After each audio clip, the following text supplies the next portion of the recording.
Yan, naka-A-Parp yan. Kaya nag-decide na akong klase. Tayo is 21 5G. So yan, malapit na matapos. So balitaan ko kayo pag natapos. Naka-A-Parp ito eh. Ayaw mag-connect sa JTAG. So ayun guys, no, complete na. So set up na natin, baka natanggal na.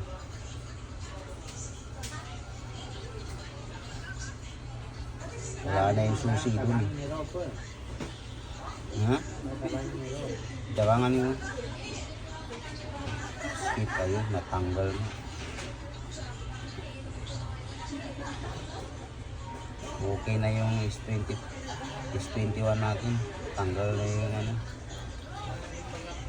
Tanggal na yung part eh. So di ko lang makuha nun yung ano, no?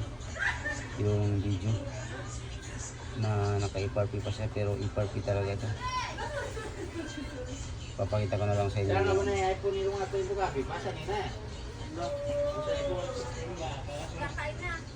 Papakita ko lang sa inyo yung dati. Ito yun, no? Yung version na dati.